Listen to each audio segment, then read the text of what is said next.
René Higuita. Goodness me, have you ever seen anything like that in your life from a goalkeeper? Alors je le sais, vous le connaissez tous à travers ce coup du scorpion mémorable réalisé sur sa propre ligne de but en guise d'arrêt de gardien. Mais René Higuita c'est bien plus que ça. René Higuita's Scorpion Cake. On aurait dit un film Netflix, sa vie tellement elle est folle. Il a été ami avec Pablo Escobar, il a fait une grève de la faim, il a séjourné en prison. Il était connu pour ses arrêts monstrueux sur sa ligne de but lors de séances de tir au but. Il était également très doué pour en marquer et il aurait, dirait-on, forcé la FIFA à changer les règles du football à cause de son talent, mais surtout à cause de son audace. Les amis, aujourd'hui dans Call Interview, je vous parle d'un vrai grand joueur de foot et d'un grand homme derrière. Je suis ravi d'aborder ce nouvel épisode avec vous. C'est parti. Dans le football moderne, on a l'habitude de voir les gardiens de but s'aventurer très loin de leur surface de réparation pour soit anticiper les attaques adverses, notamment lors de contre-attaques, ou même participer au jeu de construction de leurs équipes. On peut le voir notamment avec Pep Guardiola chaque week-end, ou même Arteta du côté d'Arsenal. Mais l'instigateur, entre guillemets, le pionnier qu'on désigne aujourd'hui dans le football pour avoir lancé cette mode, c'est Manuel Neuer. Après ses performances très impressionnantes du Mondial 2014, tout le monde utilise ce nom-là pour dénoncer, pour désigner un petit peu ce style de jeu osé de la part des gardiens de but. On se rappelle tous des sorties affolantes qu'il avait pu faire pendant ce tournoi. Mais en réalité, Manuel Neuer, il n'a fait qu'imiter 20 ans après ce que René Higuita avait mis en place parce que ce gardien-là, c'était quelque chose par rapport à son époque. C'est simple, essayez d'imaginer un gardien de la taille d'Antoine Griezmann, à savoir 1m76, qui porte un jogging un peu similaire à celui que portait votre prof de sport au collège et qui avait une coupe de cheveux similaire à celle d'Attic. Voilà, là vous avez le portrait, rien. Absolument rien ne le prédestinait à connaître une énorme carrière dans le football et pourtant, il en a connu une longue de 24 ans dans pas moins de 14 clubs différents. Et 15 ans après sa retraite,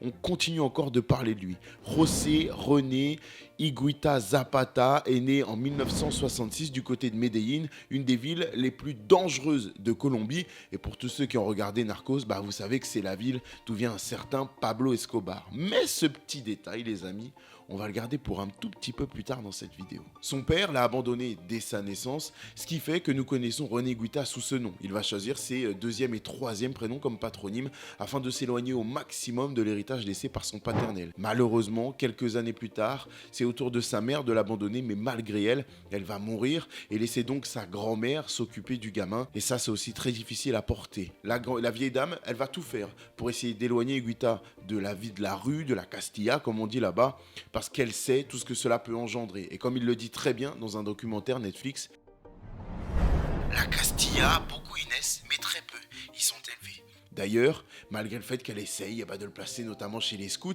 et quand on connaît un petit peu le personnage et qu'on prend un peu de recul, on comprend pourquoi cette expérience n'a que très peu duré. Non, finalement c'est bien le football qui va le sauver et l'éloigner de la fameuse Castilla.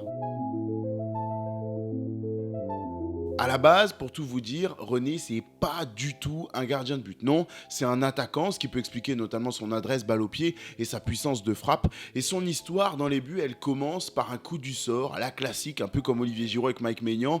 Le gardien titulaire est blessé, doit sortir du terrain et il faut absolument quelqu'un pour le remplacer, sauf qu'on n'a plus de remplacement possible. Alors, féru de nouvelles expériences, il se propose et l'expérience va s'avérer être très positive. Il sort une masterclass et ne va plus jamais quitter ce poste fait pour lui. Tous les gardiens sont fous à ce poste. Si vous ne l'êtes pas, vous ne résistez ni à la pression, ni aux critiques. J'ai toujours considéré qu'il fallait être dingue pour prendre place dans les buts. Des scouts, des recruteurs de l'Independiente Medellín étaient présents autour du terrain ce jour-là. On peut admirer la performance XXL même de René Higuita à tel point qu'ils l'ont recruté. À 15 ans, s'il vous plaît, il est déjà membre de l'équipe première de ce club. En 1985, il va disputer le mondial U19 avec la Colombie et être recruté derrière par les Millonarios de Bogota, l'un des plus grands clubs du pays. Sur sa première saison avec cette équipe, très importante dans le championnat, il dispute 16 matchs. C'est pas mal. L'anecdote particulière, c'est surtout qu'il a marqué 7 buts. Ouais, vous avez bien entendu et je vous parle bien d'un gardien de but. Là, c'est les statistiques folles. C'est simple, si on parle de ratio, but marqué par match, on est à 0,43 buts marqués par match pour un gardien de but. Pour vous donner un ordre d'idée, c'est exactement le même ratio que Wayne Rooney sur toute sa carrière. Voilà, je laisse ça là, vous débrouillez avec ça maintenant. Derrière, il va rentrer chez lui, Higuita, et rejoindre le club de ses rêves, l'Atlético Nacional, club qui est aujourd'hui le plus titré de Colombie. Rien que ça, messieurs, dames. À Medellín, il va continuer à faire lever les foules comme il sait si bien le faire. Mais attention, parce que si Higuita filait si loin de ses buts, c'était avant tout pour le bien de ses coéquipiers et de son équipe. C'est pas moi qui le dis, c'est lui qui l'explique très très bien. Sur le terrain, je m'amusais avec sérieux, si je puis dire. J'utilise cette expression car j'apportais aussi quelque chose à mon équipe. Il ne faut pas l'oublier, je n'étais pas juste là pour faire le show, comme certains pourraient le croire. Et ça va fonctionner en tout cas pour lui, parce qu'il va retrouver la sélection, la vraie sélection, Léa, en 1987. Higuita a 20 ans seulement, il est déjà dans cette équipe de Colombie qui, à la Copa América, va réussir à ramener la médaille de bronze à la maison. C'est costaud, on vous l'a dit, il est sur la rampe de lancement, le Higuita. On est à l'orée d'une génération dorée. En 1989, Higuita et l'Atlético vont vivre une épopée complètement dingue en Copa Libertadores, la plus grande, la plus prestigieuse des compétitions en Amérique du Sud. Et notre ami Higuita, il va en être l'un des principaux artisans et même le héros total d'une histoire complètement folle. Accrochez-vous, je vais vous parler d'une rencontre. J'avais jamais vu ça, moi, dans l'histoire du foot, et j'ai jamais vu ça avant de commencer à préparer cette vidéo en faisant mes recherches sur Higuita. Tout commence déjà dès les demi-finales. Les coéquipiers d'Higuita sont en mauvaise posture, et notre ami gardien va encore une fois s'illustrer en offrant une passe décisive depuis ses 6 mètres. Alors oui, on a déjà entendu parler de ces histoires-là, mais à l'époque, c'était pas monnaie courante non plus. Bref, les Verts de l'Atlético parviennent à se qualifier pour la finale, mais attention, le contexte, il est plutôt lourd. Pourquoi ? Parce que les Colombiens, ils n'ont jamais réussi à remporter cette compétition. Et en plus de ça, on a tellement vécu de désillusions qu'on croit même à une malédiction. Je vous détaille tout ça. Il y a déjà eu le Deportivo Cali qui, en 1978, avait atteint cette finale de la Copa Libertadores. Pour un échec, c'était difficile à avaler. Mais derrière, l'América de Cali a vécu 3 finales de suite, les 3 fois en 2 ans seulement, entre 85 et 87. Et les 3 fois, je vous le mets dans le mille, c'était des défaites. Alors oui, après tout ça, on n'y croit plus. Voilà, et que ce soit Higuita avec l'Atlético ou un autre, on a du mal à croire que le destin va changer et que cette malédiction va disparaître. Lors du match retour à Medellín face à l'Olympia Asunción, les hommes de Macho Maturana, qui est l'entraîneur de l'Atlético, vont être supportés non pas par Medellín seulement, non, mais par toute la Colombie qui refuse d'être en larmes une fois encore. Et c'est parti, ils vont réussir, les coéquipiers de René, à remonter la situation, à la renverser tout simplement. Les 2 buts de retard sont comblés. 2 buts sont marqués lors du temps réglementaire qui nous amène à une prolongation. Durant cette prolongation, aucune des 2 équipes ne va inscrire le moindre but. On arrive donc logiquement à la séance de tir au but. Attention, c'est la spécialité de notre ami René qui se fait un malin plaisir à briller dans ce genre d'exercice. Il va même sortir le premier tir au but des adversaires, mais malheureusement, au fur et à mesure, il va quand même avoir un coéquipier qui va se manquer également. On arrive donc à 4-3 avec un dernier penalty à tirer, un dernier tir au but, à tirer pour les coéquipiers de notre ami Higuita.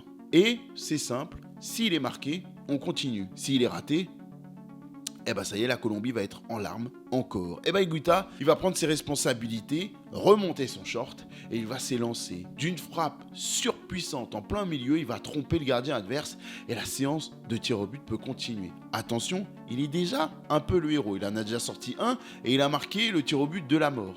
Mais derrière, c'est une mort subite, comme on dit dans le jargon, qui va être orchestrée entre les 2 équipes. Le premier qui rate, entre guillemets, a perdu. Si ce n'est que les coéquipiers de Higuita tirent en second. Alors on commence, Higuita, accrochez-vous.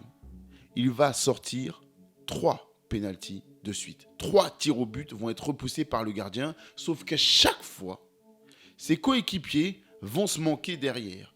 Le 9e tir au but qui va être tiré par l'équipe d'Asunción, il ne va pas trouver les gants ni une partie du corps de notre ami Higuita. Non, cette fois-ci, Eh ben, c'est la barre transversale qui aura raison de lui et qui va montrer que les dieux du football ont décidé de conjurer le sort et d'offrir cette compétition, la reine des compétitions sud-américaines, à la Colombie et à l'Atlético. Finalement, Leonel Alvarez, le dernier tireur de l'Atlé, va s'élancer, transformer son tir au but et offrir enfin le trophée au coéquipier de René Higuita. C'est complètement fou. Dites-vous qu'il y a eu 7 tirs au but. 7 tirs au but de suite qui ont été manqués, en tout cas pas transformés, et que notre ami Higuita en a arrêté 4 d'entre eux. C'est complètement fou. Il a même marqué le sien, le plus important, qui a permis de survivre. Mais quand on lui demande s'il a été le héros et l'homme déterminant de ce scénario complètement fou, lui il répond avec énormément de modestie. J'étais un homme du match. L'équipe a bien joué, je ne peux pas gagner seul. Dans la foulée de cet exploit complètement dingue vécu avec l'Atlé dans la Copa Libertadores, Higuita il va être un des acteurs majeurs de la qualification au Mondial 90 en Italie pour la Colombie. D'ailleurs, aujourd'hui, on a l'habitude de voir la Colombie comme étant un des acteurs majeurs du football sud-américain et être régulièrement qualifié pour les mondiaux ou même atteindre le dernier carré de la Copa América. Mais ce n'était pas le cas à l'époque. D'ailleurs, le seul mondial auquel la Colombie avait participé à l'époque d'Higuita, c'était en 1962. Elle avait été sortie piteusement dès la phase de poule avec, accrochez-vous, 11 buts encaissés à l'époque. C'est beaucoup. Mais après 28 ans d'attente, le talent de Valderrama, de Redín et d'Higuita conjugués ont réussi à ramener la Colombie sur la carte et à l'événement même majeur du football, la Coupe du Monde, et en Italie, s'il vous plaît.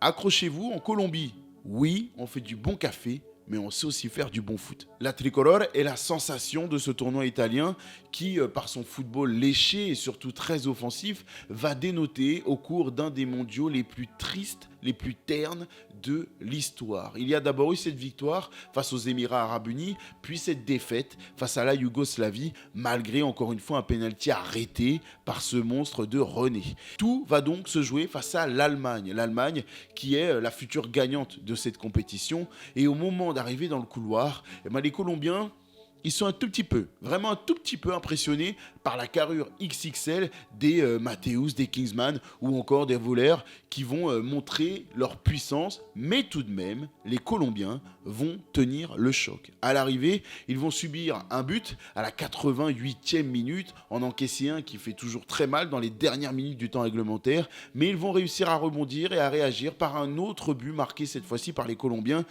Quelques secondes plus tard, à l'arrivée, c'est un match nul entre les deux équipes du jour, mais surtout la Colombie parvient pour la première fois de son histoire à sortir de la phase de poule. En huitième de finale, la Colombie affrontera le Cameroun.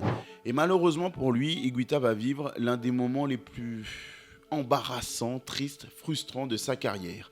C'est simple, alors qu'il y a déjà 1-0 pour le Cameroun, Higuita va recevoir une passe à 30 mètres de ses buts et malheureusement, il va cafouiller un peu, perdre le contrôle du ballon et se le faire chipper par notre ami Roger Villa, qui va se montrer sans pitié. Voilà, il va transformer l'opportunité en but et au final, sous les yeux du monde entier, Higuita fait perdre la Colombie sur une erreur grossière, d'autant plus frustrante que finalement la Colombie va réussir à marquer quelques secondes plus tard et s'il n'y avait pas eu ce but très dommageable, tout le monde en Colombie se dit qu'il y aurait eu un partout et donc potentiellement prolongation, qui sait même des tirs au but où Higuita est le meilleur et le roi de la performance et de l'exercice. Donc non, il ne faut pas le voir comme ça parce que ça se trouve c'est grâce à du relâchement que la Colombie a réussi à marquer ce but de la fin et que le Cameroun aurait peut-être joué autrement. On ne sait pas, il ne faut pas refaire le monde. Mais en tout cas, Higuita a beaucoup souffert de cette période, a beaucoup souffert de cette erreur et va malgré tout, au micro de la FIFA, se montrer particulièrement philosophe lorsqu'on lui pose la question. Ce n'était pas juste de recevoir tant de critiques car le passé n'existe pas dans le football. Il n'y a que le présent et ce présent dure 90 minutes. Ses coéquipiers, eux, ils ne lui en veulent pas, ils ne lui en tiennent pas rigueur parce que s'ils sont contents et acceptent le jeu à risque d'Higuita dans les moments où tout va bien, ils doivent aussi l'accepter lorsque les choses se passent un petit peu moins bien. En tout cas, je vous l'ai dit un petit peu plus tôt, c'était l'un des mondiaux les plus moroses, les plus tristes qu'on ait pu connaître dans le monde du football. Et j'en ai pour preuve quelques petits chiffres qui vont affirmer que les matchs, ils étaient pas dingues. Parce que sur toute la phase à élimination directe, c'est simple, 13 matchs se sont soldés soit par des tirs au but, ce qui veut dire qu'on a été très loin avec des matchs nuls, soit par des victoires 1-0 ou 2-1. Pas de folie, pas de gros matchs avec énormément de buts, pas d'intensité, c'était très lent et déjà joué d'avance dès qu'une des équipes avait eu la chance de marquer rapidement, sauf s'il y avait un petit coup de moins bien comme l'a connu Higuita. Alors à quoi c'est dû tout ça ? Si on replonge un petit peu dans le contexte footballistique de l'époque, il y avait une règle instaurée par la FIFA qui permettait aux gardiens, à chaque ballon en retrait, de récupérer le ballon de la main, ça c'est d'un, et surtout de prendre le temps qu'il voulait avant de recommencer à jouer et de forcer le ballon à revenir dans l'aire de jeu à disposition des joueurs qui étaient placés sur le terrain et qui n'avaient pas utilisation du ballon avec les mains. Et au milieu de toutes ces règles vachement gelées, vachement froides et qui est particulièrement barbante, il y avait Higuita. Ce gardien, un peu petit, un peu fou, qui court partout, qui sort de sa surface de réparation, qui jongle, qui dribble et qui fait vivre des frissons à tous les supporters, que ce soit les siens, mais à tous les fans de football, même s'ils supportent l'équipe adverse. Alors, on va décider du côté de la FIFA de s'inspirer du jeu, du talent, de la folie d'Higuita et de tout ce que ça peut amener au jeu en supprimant cette règle qui protégeait les gardiens de but. C'est terminé, ils ne peuvent plus ramasser le ballon à la main et ils ne peuvent plus le garder dans les mains autant qu'ils veulent. Et ça, cette action, cet élément, ce mouvement dans l'histoire, c'est la plus grande fierté d'Higuita. C'est mon plus grand héritage, mon plus grand accomplissement et ma plus grande fierté, après avoir été considéré comme un fou ou comme un clown. Des grands du football comme Pelé et Maradona étaient de très bons joueurs, mais ils n'ont pas changé une règle de la FIFA. El Loco, lui, parle carrément d'une loi, Higuita. Mais, la vérité, elle est un tout petit peu différente. En tout cas, c'est ce que nous rapporte un des historiens du football. Lors de la Coupe du Monde 90, presque toutes les équipes jouaient à l'envers. Les gardiens ont eu le ballon dans les mains pendant un temps considérable. Ce n'est pas que la loi a changé à cause d'Higuita, mais plutôt à cause de tous les nombreux gardiens qui n'étaient pas comme Higuita. Blanc bonnet, bonnet blanc, bref. En gros, pour résumer, c'est pas tellement Higuita qui a fait changer la règle, mais on lui doit quand même beaucoup. Mais de toute façon, rien que pour les frissons et pour les souvenirs, et pour cette vidéo, on doit lui dire un gros gracias, parce qu'il a grandement contribué au fait de rendre notre sport si exceptionnel, si excitant et si chargé en émotions. En tout cas, malgré sa bévue face au Cameroun, Higuita, lorsqu'il rentre au pays, il est accueilli comme un héros, il est adulé, il est applaudi, un peu comme le nouveau Maradona de Colombie. Et un peu comme El Pibe de Oro, malheureusement, la drogue lui a coûté cher. En 91, René, il remporte le championnat colombien. Mais malheureusement, ce n'est pas pour ses exploits sportifs et ses performances XXL qu'il va faire la une des journaux, mais plus pour sa relation avec Pablo Escobar. Alors Pablo Escobar, il était très connu pour notamment ses activités de narcotrafiquant. Et si c'est vrai, il avait un gros pouvoir de persuasion dans le monde du football, malheureusement, il ne s'est pas arrêté là. Il avait une énorme influence au sein de ce foot. Il en a construit même des terrains au milieu de bidonvilles, et ça, on peut l'en remercier. Mais par contre, il a surtout utilisé ce sport et cette discipline pour blanchir de l'argent. L'arrivée de l'argent, de la drogue dans le football nous a permis d'attirer de grands joueurs étrangers. Il a également empêché nos meilleurs joueurs de partir. Notre niveau de jeu a décollé pendant cette période. Pablo Escobar, il était très passionné, impliqué dans le football, et il n'était pas du genre à rigoler. Par exemple, quand il a appris qu'un des arbitres avait été potentiellement acheté par un des adversaires afin que le résultat aille en faveur de ces derniers, c'est simple, il a engagé un tueur à gages pour régler le problème. Voilà, c'était un peu le genre d'engagement et de décision radicale qui pouvait être amené à prendre.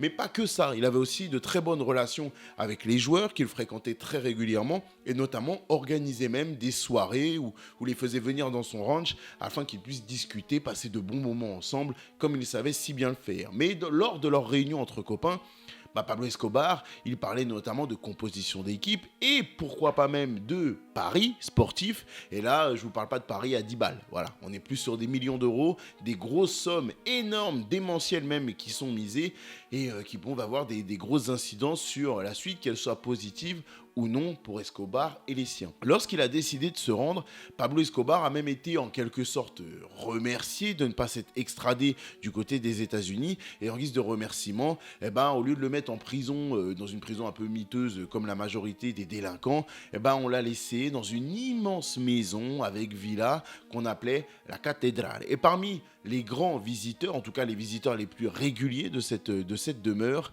il y avait Higuita. Mais attention, le frère du baron lui-même décrit la relation comme étant, je cite, simplement amicale.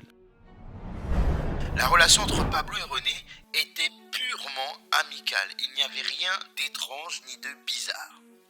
Pourtant, c'est bien cette relation précisément qui va faire vivre les heures les plus sombres à Pablo Escobar dans toute sa vie. D'abord, il va tenter sa chance en Europe, mais ça ne va pas marcher. Il ne va disputer qu'une quinzaine de matchs avec le Real Valladolid avant de revenir du côté de l'Atlético et retrouver son club de toujours. Mais à son retour en 95, il faut savoir qu'Escobar s'est échappé et que la fille de son plus grand rival a été kidnappée.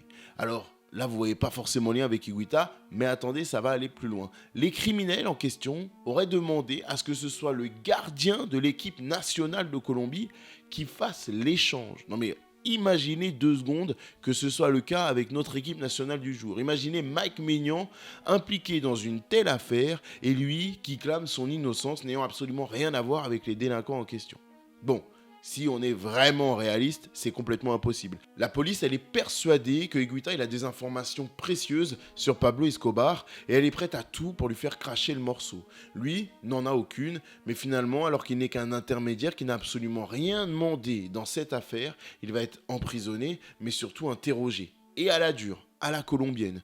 Cette histoire, elle est sordide, elle est dramatique, et mettez-vous à la place du jeune homme. Je dis jeune homme parce qu'on a tendance à l'oublier. Il a une tête de quadragénaire, mais en réalité, il n'a que 27 ans, René Higuita, à cette époque, et il est, comme je vous l'ai dit, gardé en prison pendant, accrochez-vous, 9 mois. 9 mois durant lesquels il va vivre un enfer, enchaînant les séances d'interrogatoire dans des conditions d'emprisonnement qui sont bien éloignées de celles de Pablo Escobar et de sa demeure dans la cathédrale. Non, on n'est pas du tout dans le même contexte. Pendant cette période, sa famille, ses proches vont faire le maximum pour le sortir de cet enfer et ses coéquipiers ne l'oublient pas non plus. Chaque rencontre, chaque tribune de l'athlé est une opportunité, une tribune pour ses coéquipiers afin de lui rendre hommage, et c'est notamment de sa cellule que notre ami Higuita va assister à la victoire 5-0 de la Colombie face à l'Argentine, qui reste probablement l'un des plus grands succès, si ce n'est le plus grand succès du football dans l'histoire de la Colombie. Le 2 décembre 1993, on apprend le décès de Pablo Escobar, ce qui va enfin mettre un terme au cauchemar vécu par Higuita. Finalement, même si pendant sa période en prison, il s'est tenu en forme physiquement et qu'il a tapé le ballon avec des co-détenus, on est bien loin du niveau requis pour un joueur international, ce qui fait qu'au moment où arrive le mondial 1994 aux États-Unis, notre ami Higuita n'est pas retenu. Il n'est pas assez performant, il est beaucoup trop juste, mais de toute façon, c'est pas forcément un mal, parce qu'il va éviter un cauchemar, une catastrophe pour la Colombie qui se ridiculise un petit peu dans ce tournoi, qui va aller même jusqu'à souffrir de l'assassinat d'Andrés Escobar, qui a eu le tort de marquer simplement un but contre son camp. Arrive enfin la Copa América 1995, durant laquelle la Colombie va briller, avec Higuita cette fois-ci, et obtenir une autre 3e place dans ce tournoi, ce qui est devenu presque une performance habituelle pour les Colombiens. Derrière arrive ce 6 septembre 1995 à Wembley, le rendez-vous avec l'éternité pour notre ami Higuita. Les amis, ça y est, c'est l'heure du scorpion. Ce geste, vous le connaissez tous, vous l'avez vu à maintes reprises, que ce soit dans des vidéos YouTube, dans des documentaires ou sur de simples photos. Mais ce que tout le monde ignore, c'est la petite histoire qui se cache derrière. En réalité, tout a commencé lors d'une pub pour un soda en Colombie, à laquelle Higuita a été invité à participer, on s'est compris, et un gamin va se présenter devant lui et tenter de réaliser un retourné acrobatique. Impressionné, Higuita va dire qu'il va tenter de réaliser le même geste, mais parce que c'est un peu trop facile pour monsieur, il va le réaliser à l'envers. Comment ? À l'image que vous connaissez tous, c'est simple, se pencher en avant en sautant, se ramener les talons vers le dos afin de taper le ballon avec ces 2 derniers, bref, la forme du scorpion, quoi. Mais Pour s'entraîner, Higuita, il va le faire à l'entraînement dans son club, mais également lors des échauffements qu'il peut y avoir au début de chacune des rencontres de championnat. Ce geste aurait donc pu être réalisé à n'importe quel moment en match officiel, parce que c'était la grosse conviction, détermination, ambition de notre ami Higuita. Réaliser ce geste en plein match officiel. Donc, tous les matchs de championnat locaux auraient pu être une opportunité pour Higuita de le réaliser. Mais non, le destin, l'envie d'Higuita d'être vu par tous fait que il va le réaliser dans le temple du football à Wembley, sur une action anodine, un ballon trop long, un centre trop long réalisé par Jamie Redknapp, fils de Harry et cousin de Frank Lampard, soit dit en passant. Le ballon va donc arriver sans danger pour la défense sud-américaine sur Higuita. Il va donc tenter ce geste, mais ce que beaucoup de gens ignorent aussi, c'est que le drapeau avait été levé avant que Higuita ne touche ce ballon, ce qui fait que même s'il s'était raté, le but n'aurait pas été accepté. Donc en réalité, le geste et le danger qu'il peut y avoir derrière sont assez limités. Mais en tout cas, il ne va pas se rater. Higuita, devant le monde entier, va réussir son geste très impressionnant avec la dramaturgie qui va l'encadrer. Et ça y est, la légende, elle est internationale. Elle n'est plus qu'au niveau de l'Amérique du Sud. René va continuer sa carrière entre la Colombie, l'Équateur, le Venezuela et finalement, il sera contrôlé à plusieurs reprises comme étant positif à la consommation de cocaïne. Sa fin de carrière, elle sera donc assez quelconque, mais finalement, il restera quand même le 5e gardien le plus prolifique de l'histoire avec 43 buts marqués dont 7 sur coup franc, s'il vous plaît. Alors oui, il restera avec cette image de baroudeur parce que c'est ce que son palmarès veut. Il est très peu étoffé. Il n'aura jamais disputé de match de Ligue des Champions. Très peu finalement de compétitions majeures ont été remportées. Rien de complètement fou dans le monde du football actuel où la stat et les trophées sont tout ce qui reste. Mais il nous aura fait vibrer malgré le fait que Monsieur Scorpion ne sera jamais dans les classements des gardiens les plus importants de l'histoire, alors qu'il aura su faire vibrer son monde et pour ça, un grand merci. Les amis, j'espère que cette vidéo, elle vous a plu, que vous avez appris des choses. Moi, je me suis encore régalé en partageant cette histoire avec vous et en la préparant de A à Z. À très vite sur Call Interview pour un nouvel épisode. Ciao.